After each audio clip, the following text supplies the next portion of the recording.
대통령실이 관저를 물색하는 과정에서 역술인이 개입했다는 의혹을 제기한 김종대 전 정의당 의원과 이 내용을 인터뷰한 방송인 김어준 씨를 고발했습니다. 가짜뉴스의 법적 책임을 묻겠다는 입장인데요. 두 분과 함께 정치권 소식을 자세히 짚어보도록 하겠습니다. 민현주 전 새누리당 의원 그리고 김두수 시대정신연구소 대표 나오셨습니다. 안녕하세요. 자, 먼저 문제가 된 김종대 전 의원의 인터뷰 발언과 관련해서 민주당에서 나온 이야기까지 이어서 들어보겠습니다. 국방부 고위 관계자로부터 사실은 육군 참모총장 공간에 천공이 나타났다. 그것이 이제 육군 참모총장실에 보고가 됐고요. 천공이라고 하는 사람이 거기를 둘러보고 한남동 외교공간으로 바뀐 것에 영향을 준 게 아닌가?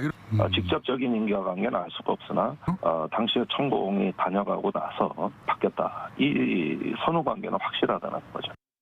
만약 김종대 전 의원의 발언이 사실이라면 그야말로 제2의 국정농단에 해당될 만큼 중대한 일이 아닐 수 없습니다. 한 나라의 국가 운영을 무속에 맡길 수는 없지 않겠습니까? 예.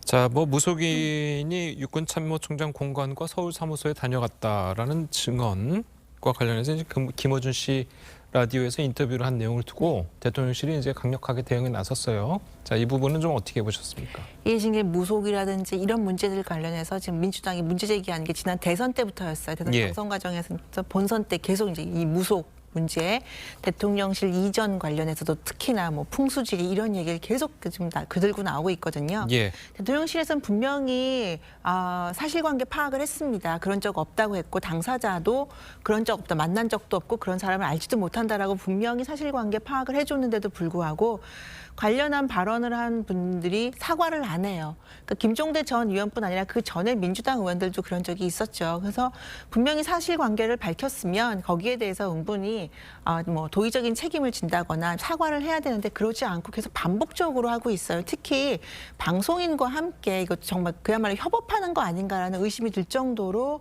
이런 것들이 반복되고 있는 거에 대해서 대통령실이나 국민의힘에서는 이것이 어떤 의도를 가지고 있는 것이 아닌가, 정말 어떤 의구심이라든지 사실관계에 기반한 아니면 어떤 정말 믿을 만한 제보에 의한 것이 아니라 대통령실 흠집내기 내지는 대통령의 정당성을 훼손하기 위한, 그래서 대통령을 인정하지 않으려고 하는 거기까지 나가는 것이 아닌가라는 굉장히 무겁게 바라보고 있습니다. 그렇다면 대통령실이 이 부분을 그냥 또 그냥 정치적인 정쟁의 한 맥으로 볼 수 있겠구나라고 지나갈 수 있겠는가?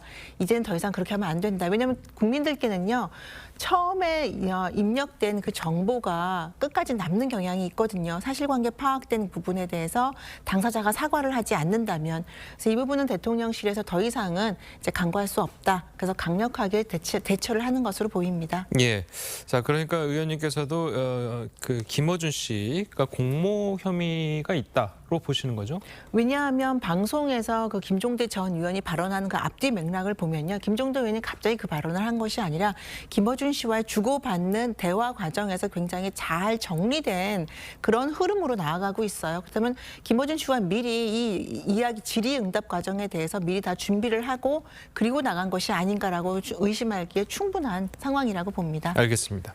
자, 근데 민주당에서 이 내용을 이제 받아서 이제 브리핑까지 했습니다. 자, 그래서 일각에서는 이게 이제 사실 확인도 제대로 되지 않은 것을 갖다가 제1야당이 이 내용을 가지고 공격하는 건 좀 경솔하지 않았느냐, 자, 이런 지적들도 있거든요. 예, 김성환 정책위 의장 입장에서 보면 이제 사실이라면이라고 하는 전제가 이렇게 달려 있는 이야기인데요. 예, 사실 여부를 확인하기는 좀 어려워 보입니다. 그러나 이제 김종대 전 의원은 또 본인이 그 국방 관계자로부터 분명히 들었다라고 이야기하니까 이 들었다라는 것이 사실이라면 이 문제는 상당히 국정농단에 해당한다, 이런 이야기를 원칙적으로 밝힌 건데요. 우리가 어쨌든 5년 전 박근혜 전 대통령 시절에 이제 국정농단의 경험과 그것이 탄핵으로 이어졌던 이런 사례가 있기 때문에 이 문제에 대해서 정치권이 지금 현재 대통령실도 포함해서 아주 민감하게 반응하고 있는 건 틀림없는 것 같습니다.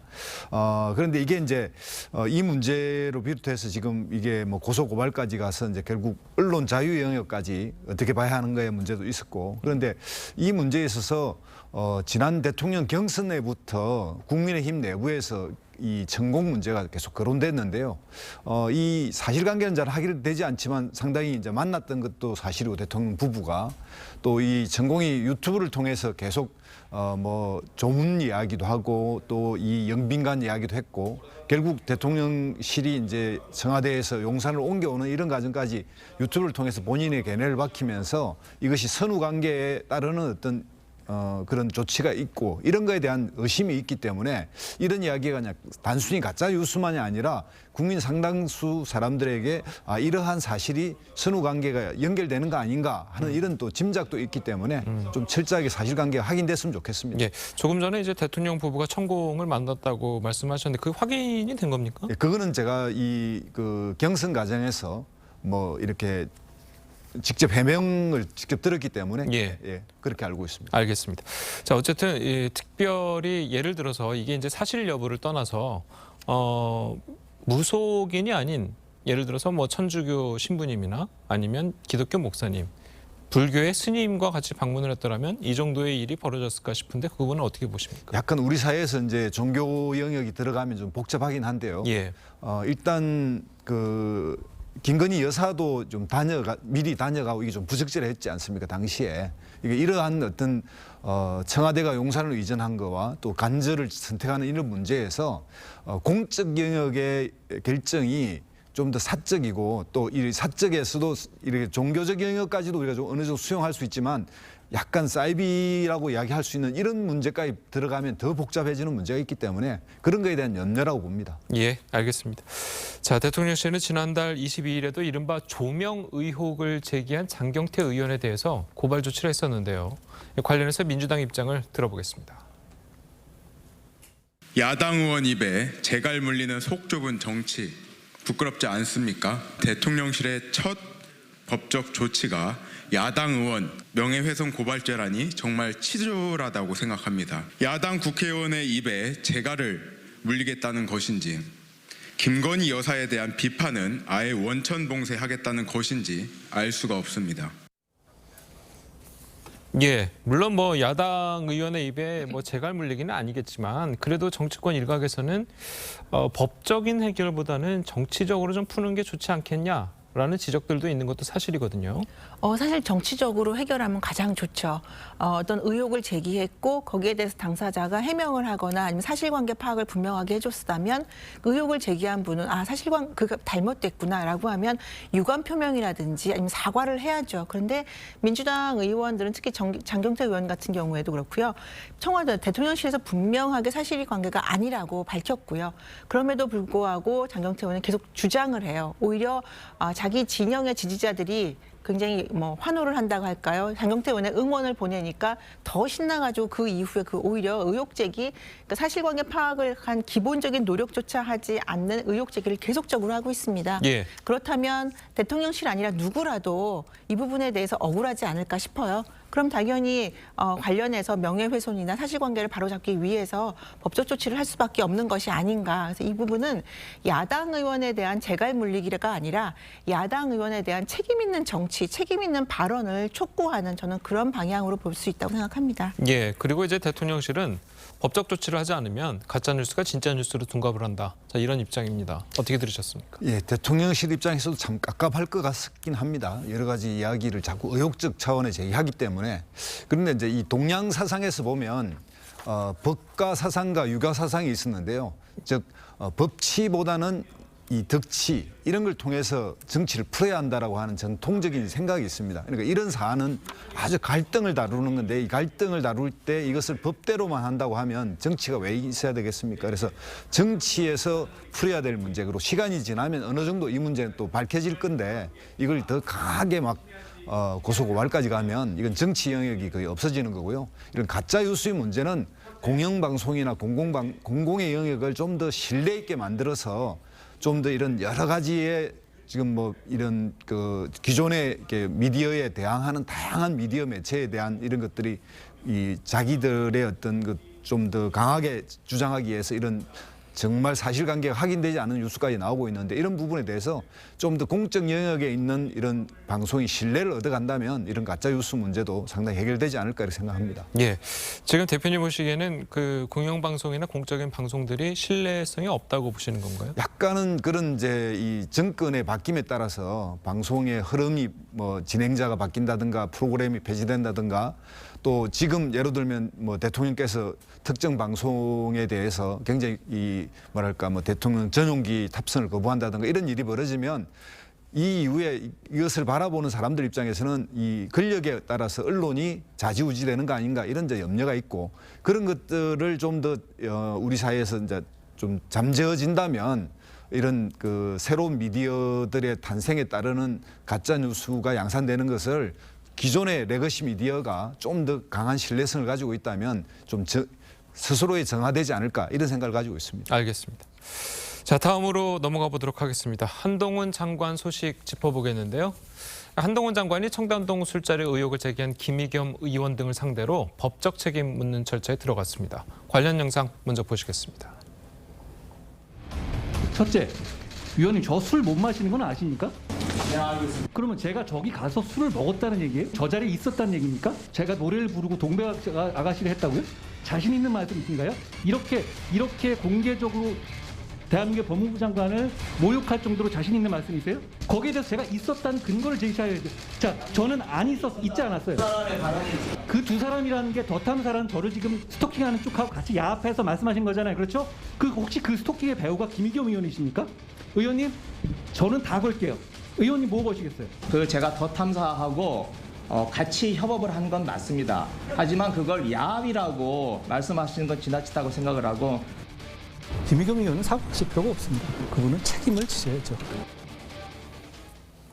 예, 한동훈 장관이 김의겸 의원과 유튜브 매체 관계자들을 경찰에 고소하고 또 10억 원의 손해배상 청구 소송도 제기를 했습니다. 자, 민형사상 책임을 이제 모두 묻겠다. 자, 이런 것 같은데 어떻게 보셨습니까? 일단 저게 국정감사장이에요. 예. 법사위 국정감사장이기 때문에 저 부분에 대해서 아마 김의겸 의원은 면책특권이라는 것들 그런 노리고 한 발언인 것 같아요. 예. 저 발언이 나왔을 때 처음에는 녹취록까지 있기 때문에 이거 사실이 아니냐라는 공방이 있었습니다. 그런데 사실은 그 장소 정도도 특정하지 못한 상태에서 사실관계 파악을 위한 최소한의 노력도 하지 않고 국회의원이 국정감사장에서 면책특권 뒤에 숨어서 저 발언을 했습니다. 근데 그 이후에 모든 것이 다 허위 날조라는 게 밝혀졌거든요. 그러니까 그렇다면 김의겸 의원이 최소한의 인간적인 도리, 정치인으로서가 아니라 인간적인 도리로서 유감 표명 사과를 했어야 되는데 그것도 하지 않았고요. 자, 그렇다면 법무부 장관, 한동훈 법무부 장관 입장에서는 자신의 명예를 지키고 특히나 그 이후에 물론 관련해서는 아니라고는 하지만 그 이후에 가족들에 대한 인권 유린의 시도까지 있었거든요. 더 탐사에서. 자, 그렇다면 이 모든 부분에 대해서 한동훈 장관은 공인이라는 이유만으로 다 참고 넘어가야 되느냐. 더 이상은 그렇게 할 수는 없는 것이 아닌가라는 국민적인 여론도 있고요. 한동훈 장관 개인적인 아마 문제점도 있다고 파악한 것 같습니다. 예. 그래서 이 부분은 뭐 형사상뿐 아니라 민사상의 명예훼손과 허위사실 유포로 인한 정신적인 고통 이 부분도 충분히 할 수 있는 법적인 조치를 할 수 있는 부분이 아닌가 싶습니다. 지금 이제 면책특권 말씀을 하셨는데 이 경찰 측의 얘기로는 김의겸 의원과 그 유튜브 채널이 공모했다는 사실이 확실하게 드러나면 네. 이 면책특권이 적용되지 않을 수도 있다. 자, 이런 얘기가 있거든요. 방금 제가 말씀드린 대로 법사위 현장에서 국정감사 기간 동안 법사위 현장에서 있었던 김의겸 의원 발언은 면책특권에 해당된다고 봐요. 물론. 하지만 협업이라는 것은 국정감사 내에서의 아니라 그 밖에서의 협업 아니겠습니까? 그렇죠. 김의겸 의원이 스스로 인정을 했어요. 자, 이 부분은 그렇다면 저는 면책특권 대상에서 벗어나지 않는가. 협업이라는 것이 분명히 구체적으로 특정화된다면 저는 그래서 이 부분은 면책특권이 해당이 안 될 거라고 봅니다. 근데 면책특권이냐 아니냐를 떠나서 김의겸 의원이 국회의원으로서 정치적인 책임을 져야죠. 이 부분은. 그러니까 사과도 하지 않고 계속 비아냥거리면서 끝까지 가보자. 그래 얼마나 거나 가보자. 이렇게 발언할 것이 아니라 지금이라도 국민들께 호도하고 사실관계를 호도하고 그리고 한동훈 장관의 명예를 훼손한 부분에 대해서는 정치적 도의로서 사과를 표명하고 그리고 다시는 그러지 않겠다라는 발언을 해야 되는 것이 맞다고 봅니다. 예. 자, 어쨌든 뭐 김의겸 의원 같은 경우에는 뭐 돈으로 입을 틀어막겠다는 거냐, 뭐 이런 입장인 것 같고요. 그리고 그 전에도 이제 윤 대통령 등에만 이제 유감을 표명했었는데 한동훈 장관에게는 뭐 사과나 뭐 유감 표명할 뜻이 별로 없어 보이는 건 것 같아요. 네, 일단 뭐 사건의 어떤 대강의 윤곽은 그 당사자가 거짓말을 했다라고 했기 때문에 예. 드러난 것 같고 거기에 따른 이제 유감을 표명한 건 사실인데요. 그러니까 그 뭐 대응 TF도 있고 또 김의겸 의원 입장에서는 사실관계 좀 명확해지면 또 입장 표명이 있을 거라고 저는 봅니다. 예. 그런데 이제 이런 정치적 가정을 좀 밟았으면 좋겠는데 정치라는 건 어떤 의미에서는 결과를 책임지는 거지만 가정과 절차를 잘 지키면 또 그것이 민주주의의 어떤 기본 성격을 가지고 있기 때문에 그래서 이걸 좀 대화와 이런 가정을 통해서 이렇게 풀어나갔으면 좋겠는데 이렇게 민행사상에 이제 이런 손배가 걸리면 좀 더 이제 양자가 대립할 수밖에 없고 거기에 따른 이제 반응이라고 보는데요. 10억 원이라면 상당히 큰 돈입니다. 그렇죠. 뭐 인지대도 클 것이고 일국의 법무부 장관의 몸값의 어떤 가치로 보면 크다고 할 수도 있고 작다고 할 수 있을 정도인데 그냥 일반 서민이 느끼면 상당히 큰 돈이거든요. 이건 두 가지 성격을 띠고 있습니다. 그러니까 이만큼 어마어마한 사건이다라고 하는 좀 더 뭔가 부풀리기도 있고 또 이렇게 하면 혼쭐을 낸다라고 하는 이런 또 어떤 징벌적 그런 요소도 띠고 있어서 이것이 이제 정치 과정에서 해소되지 않고 이렇게 법정으로 간다면 이건 조금은 앞으로 국회의원과 국무위원이 만나서 계속 뭔가 국가의 협조도 구해야 되고 서로 협력할 일도 많은데 이렇게 대립만 해서 되겠느냐 이런 생각도 듭니다. 알겠습니다. 자, 마지막으로 민주당 소식도 한번 짚어보도록 하겠습니다. 이재명 대표의 사법 리스크로 인한 당내 균열이 점차 커지는 모양새입니다. 관련 이야기 들어보시겠습니다. 사법적 의혹을 이거는 당과는 무관하게 본인이 개별적으로 대응을 해야 되는데 또 명쾌하게 해명을 좀 나섰어야 되지 않았을까. 국민들이나 당원들은 우려가 더욱 커질 수밖에 없겠죠. 박영선 전 장관께서 지난 대표 경선이었나요? 이재명 대표가 출마하면 분당 가능성도 있다 이렇게 경고하셨어요. 고양이의 탈을 쓴 호랑이와 같은 그런 모습을 보여서는 안 된다라는 이제 그런 요지의 이야기를 페북에 쓴 적이 있는데요. 네. 그거와 유사하게 돼 가는 것 같아서 굉장히 가슴이 아픕니다. 분당 뭐 이런 얘기까지 하는 사람은 당을 더욱 큰 위기에 빠뜨려서라도 자기 이익을 챙기겠다는 사회사욕은 아닌지 좀 걱정이 됩니다. 예, 이 마지막에 이제 우원식 의원의 말은 이 박영선 의원 전 장관을 겨냥해서 이제 한 말 같은데 네. 좀 어떻게 들으셨습니까? 이게 지금 이재명 대표의 사법 리스크 관련해서 민주당 내에 이렇게 의견이 갈라지고 갈등이 있을 거라는 건 이미 예견된 상황이잖아요. 예. 특히나 이재명 대표가 관련한 최측근 2명이 지금 구속된 상황인데도 불구하고 어떠한 유감 표명도 하지 않고요. 취임 100일 맞이 기자회견조차 지금 열지 않고 침묵을 지켜가고 있어요. 그래서 이런 갈등은 앞으로 더 심해지지 않을까 싶은데 특히나 이제 박영선 전 장관이 공천권 내려놔야 한다라고 이 발언에 전 주목하고 싶은데요. 민주당의 지금 이재명 대표 관련한 사법 리스크로 인한 갈등이 결국에는 뭐 민주당이 국민으로부터 얼마나 신뢰를 받느냐 그걸 떠나서 그 내에서 친명과 비명 간의 공천권 갈등으로 이제 이어지겠구나. 내후년 총선이죠. 내후년 총선 앞두고 이재명 대표를 둘러싼 그 공천권을 뺏기지 않으려는 이 갈등이 어떻게 진행될지 한번 지켜볼 필요가 있다고 생각합니다. 알겠습니다. 자, 그런데 이재명 대표는 뭐 취임 100일 기자회견도 안 하고 특히 어제는 공식 일정도 없이 모습을 드러내지 않았다고 그럽니다.